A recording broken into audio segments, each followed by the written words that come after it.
right, this video are the instructions for how to finish your mug rug project. You may have come to Crochet 101 class at Craft and Found, and this was the project that we started in that class to learn basic crochet skills. And you may have brought your project home with you to finish, and you are to the point where you want to go ahead and add the fringe. And so made this video just to give you the instructions for how to add the fringe onto your mug rug. And you can use these instructions for adding fringe along to the edge of any crochet project.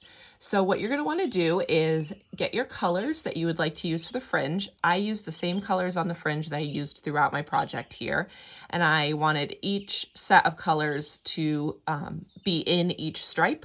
So I cut 1, 2, 3, 4, 5, 6, 7, 8, 9, 10, 4-inch pieces of each color. So I'm down to just my last 2 spots here, and I'll show you how to attach those along the side. But I did want to also point out this edge here. This is also a way that you can invisibly hide all of your ends from when you changed colors. So if you see here, there's only 1 strand of blue and 1 strand of green here. And that's because this is where, when we were crocheting, we changed our color from the blue to the green. So I just tied those off and used those ends to make the fringe here and put those ends in as part of my project rather than weaving them in, because your mug rug doesn't really have a back side. You can use it interchangeably. So one of the methods to hide your ends is to actually just add some fringe. So you can see at any time where the colors change, if you look really closely, you can see that I used those ends as part of my fringe here along the edge. Once you get it all trimmed and finished and full, you won't be able to really notice that those are a little different on this side. So we're going to go ahead and add some of these last ones over on this side. For your equipment, you're going to need your yarn, obviously. A measuring tape or a ruler is helpful just to get your same size. A small crochet hook is helpful for this. You can use the one that you got in class, or you can use a couple sizes down. Some scissors. You may need a tapestry needle just to tuck in some of those wayward ones. And then you're also going to use a comb at the end.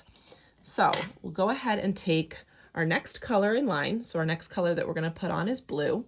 I'm going to fold this in half. And what we're essentially doing here is what in macrame we call a lark's head knot. So I folded this in half. I'm holding the 2 ends tight in my fingers. I'm going to find my next opening. So my next opening would be, you can sort of use your fingers to find that next. You can see there's that little hole right there. I'm going to put my crochet hook up through that hole, grab onto that loop, and I'm going to just gently pull just the loop, not both strands, just a loop through.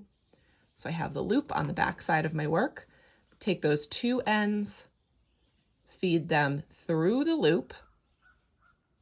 So the 2 ends are coming through the loop, and then just pull. It doesn't matter too much which direction you do. I like to be consistent with mine, so I'm always putting my hook in from the back, pulling the loop through, and then the loop is on this side, the ends are on this side. That way you get that little bump where the loop tightens on the same side of your work every time. If I had done it the other direction, the loop would be on the back side. And just for consistency, I like to make sure I do it the same way all the way across. So let me show you that again. I'm going to take my green as my next color. I'm going to fold it in half, insert my hook, find my next little opening, insert my hook from back to front, grab that loop, pull it through. Make sure you don't split your yarn. That can be a little finicky, especially if you're using a smaller hook. Pull your loop through. 2 ends are over here. Just going to take those 2 ends and feed them through the loop. Again, that's a lark's head knot in macrame. If you ever are doing a macrame project and it says a lark's head knot, that's the one that we're doing. Fancy name for a pretty simple knot. So because there are naturally about 4 spaces in each row, because we did 4 rows across and we have 5 colors here to put on, usually on this middle one, I will put 2. So either in this space or this space, depending which one is bigger, I'll put 2. So I'm going to go ahead and put the yellow in with the green here. You really can't notice it once it all gets filled in. If you look close, you can notice it, but nobody's inspecting your work that closely. And it just makes sure that you get all 5 of those colors in. But depending on how many colors you used for your mug rug, apparently a squirrel would like to be part of this conversation. Depending on how many colors you used on your mug rug, you might space them out differently. But naturally, because we did 4 rows, so we did 1, 2, 3, 4, you'll have 4 little openings along the side.